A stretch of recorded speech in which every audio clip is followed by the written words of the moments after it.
Bismillahirrohmanirrohim. Assalamualaikum warahmatullahi wabarakatuh. Yang saya hormati Dr. Reli Handayani SSMPD selaku dosen pengampu mata kuliah pragmatik.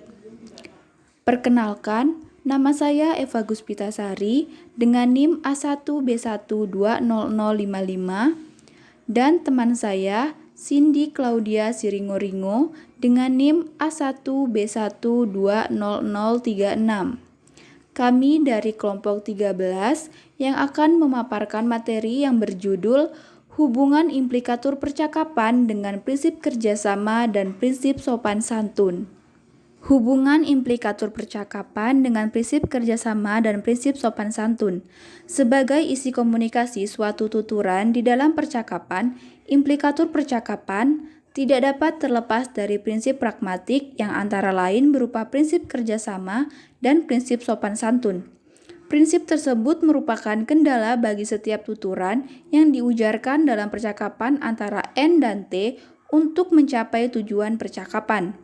Tujuan itu dapat dibedakan menjadi dua macam, yakni tujuan personal dan tujuan sosial.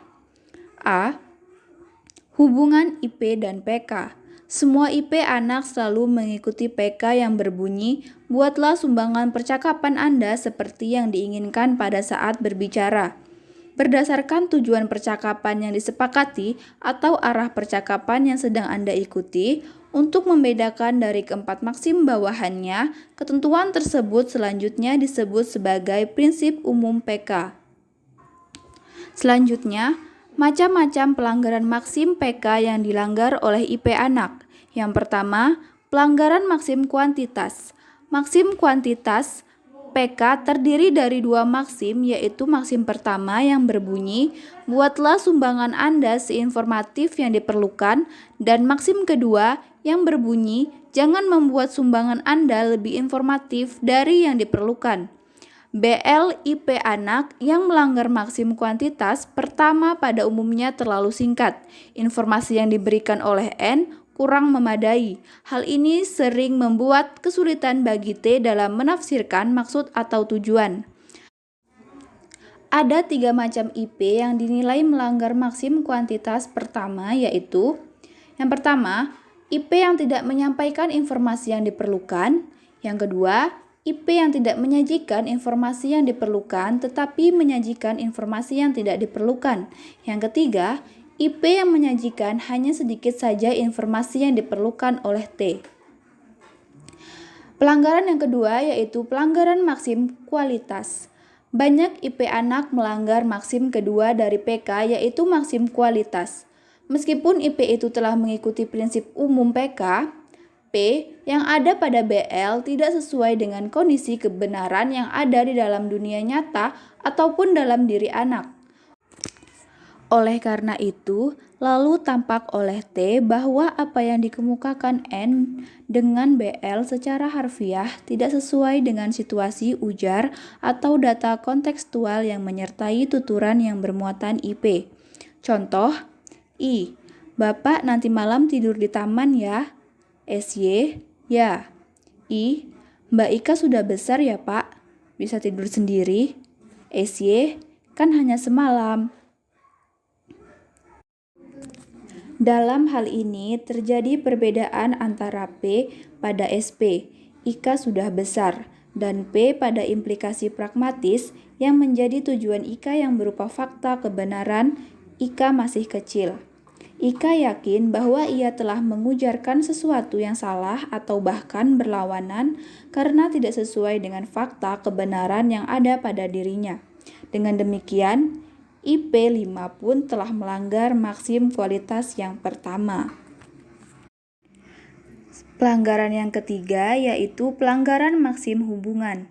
Banyak IP anak yang meskipun mengikuti prinsip umum PK juga melanggar maksim hubungan dari PK yang berbunyi, bicaralah yang relevan. Jika menyimpang dari topik yang ada, berarti suatu tuturan tidak relevan dan dengan demikian dapat dikatakan bahwa tuturan itu melanggar maksim hubungan.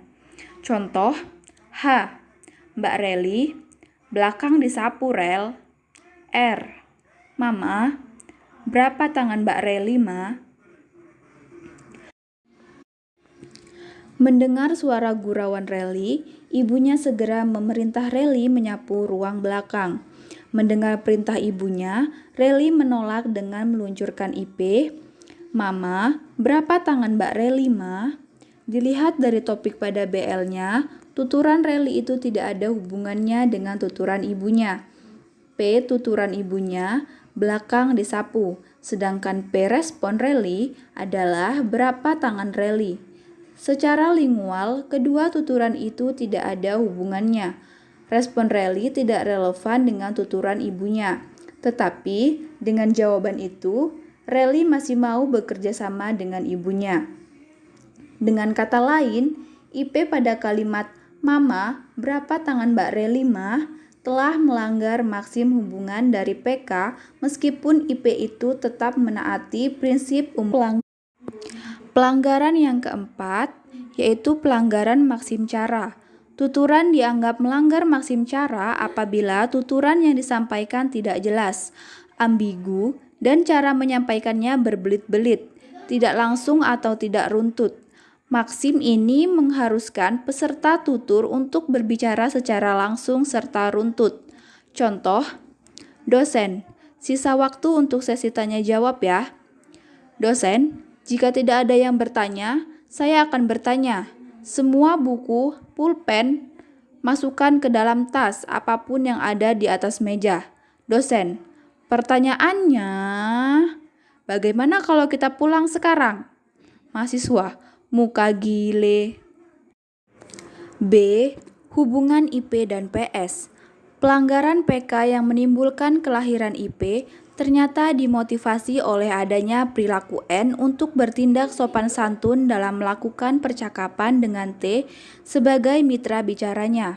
Dengan kata lain, seperti yang telah disinggung dalam pembahasan sebelum ini, pelanggaran maksim PK terjadi demi menaati maksim PS yang dipandang sebagai salah satu tujuan sosial bagi N dalam menuturkan suatu tuturan untuk melakukan percakapan. Baik, di sini saya akan melanjutkan materi dari teman saya, yaitu ketaatan atau N terhadap maksim-maksim PS dalam melakukan percakapan. Nah, dari pembahasan sebelum ini telah diketahui bahwa IP terjadi karena adanya pelanggaran terhadap maksim PK oleh N dalam melakukan percakapan.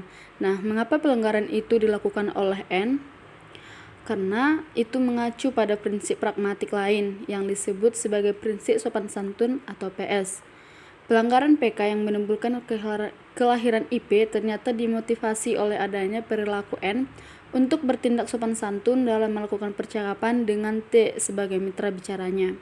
Dengan kata lain, seperti telah disinggung dalam pembahasan sebelum ini, pelanggaran maksim PK terjadi demi menaati maksim PS yang dipandang sebagai salah satu tujuan sosial bagi N dalam mengucapkan suatu tuturan untuk melakukan percakapan.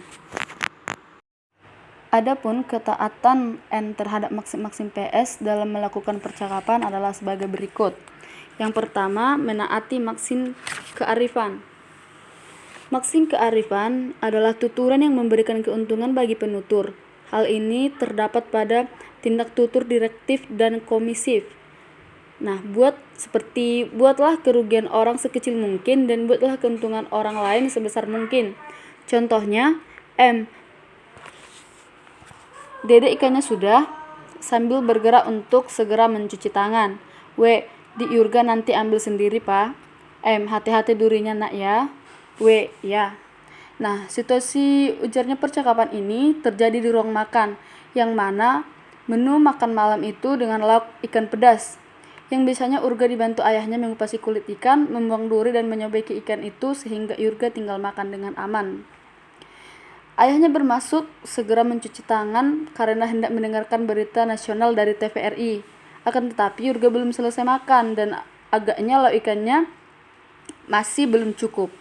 Ayahnya pun khawatir jikalau Yurga belum cukup, akan tetapi rupanya Yurga memahami ayahnya tergesa hendak menonton televisi, sehingga ketika ayahnya bertanya tentang lauk, Yurga merespon dengan IP di Yurga nanti ambil sendiri, Pak. Nah, sehingga IP itu ber-SP menyatakan kehendak dengan Implikasi pragmatik. Ikanya masih kurang. Sebagai tujuan terselubung tuturan Yurga, akan tetapi ia tidak mau memahami tuturan langsung. Ia menggunakan tuturan tidak langsung sehingga berakibat melanggar maksin hubungan. Respon Yurga dengan tuturan itu tidak relevan dengan tuturan ayahnya yang direspon. Respon yang diharapkan ayahnya seharusnya berbunyi belum, Pak. Pelanggaran maksin hubungan itu terjadi karena Yurga hendak berbuat agar kerugian T menjadi lebih kecil dan selebihnya keuntungan T menjadi lebih besar. Yang kedua yaitu menaati maksin kedermawanan. Menaati maksin kedermawanan biasanya memang searah dengan menaati maksin kearifan. Perbedaan kedua maksin itu hanya terletak pada penekanan. Maksim kearifan menekankan pada diri orang lain agar kerugian pada orang lain menjadi sekecil mungkin, sedangkan maksim kedermawanan menekankan pada diri sendiri agar keuntungan diri sendiri yang menjadi sekecil mungkin. Nah, contohnya, Bapak nanti malam tidur di taman ya. SY, ya. Mbak Ika sudah besar ya Pak, bisa tidur sendiri. SY, kan hanya semalam. Nah, pada IP 9, IP 5, dan IP 6, ketiganya melanggar maksim kualitas dari PK. Pelanggaran maksim kualitas pada IP 9, Bapak nanti malam tidur di taman ya. Agaknya terjadi karena Ika mempunyai tujuan untuk berbuat sopan. Ika membuat keuntungan diri menjadi begitu kecil dan kerugian diri menjadi lebih besar. Ika akan kecil keuntungannya dan besar kerugiannya jika sampai ayahnya benar-benar tidur di Taman Budaya menemani tamu dari Jakarta sehingga ayahnya tidak dapat tidur menemani dirinya. Pelanggaran maksim kualitas pada IP 9 terjadi karena Ika menaati maksim kedermawanan dari PS yang berbunyi, buatlah keuntungan sendiri sekecil mungkin dan buatlah kerugian sendiri sebesar mungkin. Selanjutnya, ketiga, menaati maksim pujian. Maksim pujian yaitu tuturan yang dapat memberikan pujian kepada penutur. Maksim ini hanya dapat diaplikasikan dalam fungsi elokusi, memberikan selamat, memaafkan, menyalahkan, memuji, dan menyatakan. Contohnya, nah, di Yurga senang itu sambil tangan kanannya menunjuk gadis yang agak gemuk di layar kaca. Gembrot. Ngeyek yo. Kalau mama ramping, sambil menoleh ke arah ibunya dan tersenyum. Sungguh ma. Nyayek yo, ajaran bapaknya itu jadi. Nah, dengan IP 15 itu Yurga bertujuan untuk menetralkan perasaan ibunya, berbuat sopan santun kepada ibunya agar menyenangkan ibunya. Keberadaan IP 15 dimotivasi oleh tujuan sosial untuk berbuat sopan santun kepada orang lain. Setelah memberikan penilaian yang kurang menarik tentang orang lain, dengan IP 15, Yurga berusaha meralat bahwa penilaian itu tidak berlaku untuk ibunya. Yurga lalu memberikan pujian kepada ibunya. Dalam hal itu, tampak bahwa Yurga berusaha untuk menaati maksim pujian yang kedua dari PS yang berbunyi, pujilah orang lain sebanyak mungkin. Yang keempat, yaitu menaati maksim kesepakatan. Ialah maksim yang berfungsi untuk mempengaruhi dan mengurangi ketidaksetujuan dan menambah kesepakatan antara diri sendiri dan orang lain. Contohnya, mana sepedanya di luar di bawah pohon sawo. Bawa masuk. Nanti mau main lagi Pak. Ya. IP 18 ini sebagai tuturan telah melanggar maksim hubungan antara PK karena P pada BL tuturan itu tidak relevan dengan tuturan ayahnya yang direspon. Pelanggaran maksim hubungan itu dilakukan oleh Yurga karena ia hendak berbuat sopan kepada ayahnya dengan mengurangi ketidaksepakatan terhadap maksud ayahnya. Yurga berusaha agar dirinya dapat lebih sepakat dengan ayahnya. Dengan kata lain, pelanggaran itu terjadi karena Yurga menaati maksim kesepakatan pertama dan kedua dari PS yang berbunyi, usahakan agar ketidaksepakatan antara diri dan orang lain terjadi sedikit mungkin. Usahakan agar kesepakatan antara diri dan orang lain terjadi sebanyak mungkin. Selanjutnya yaitu menaati maksim simpatik. Maksim ini berfungsi untuk meminimalkan rasa antipati dan memaksimalkan simpati diri terhadap orang lain. Contohnya, Mbak Ika pernah mendapat hadiah makan kerupuk di sekolah. Mbak Ika congien ya Pak. SY semuanya pintar. I. Suara di ASI seperti gagak batuk ya Pak. SY. Tidak semua anak Bapak baik dan pintar. Nah, dalam kesepakatan itu agaknya Ika masih berusaha menaruh rasa simpati kepada adiknya. Ika mengucapkan tuturan tidak langsung dengan memakai metafora atau pepindah karena Ika bertujuan menaati maksud simpati dari PS yang berbunyi, kurangilah rasa antipati antara diri dan orang lain sebanyak mungkin. Tingkatkanlah rasa simpati diri terhadap orang lain setinggi mungkin sehingga lahirlah IP 19. Yang terakhir yaitu menaati maksim kerendahan hati, yaitu tuturan yang merendahkan dirinya atau tidak memuji dirinya sendiri. Contohnya, M. Nanti papa pulang sendiri. R. Dengan di Yurga pa. W. Di Yurga belum mandi bau bucuk. M. Berangkatlah hati-hati dir. S. Ya pa.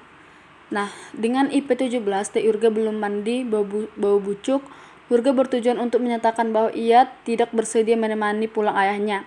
Yurga menolak permintaan ayahnya sekaligus juga menolak perintah reli yang diimplikasikan oleh IP 16. Dalam keadaan itu, IP 17 tidak relevan terhadap pernyataan ayahnya dan tidak relevan dengan kehendak reli yang disampaikan dengan menggunakan IP 16. Dengan kata lain, Yurga telah melanggar maksim hubungan hingga lahir IP 17.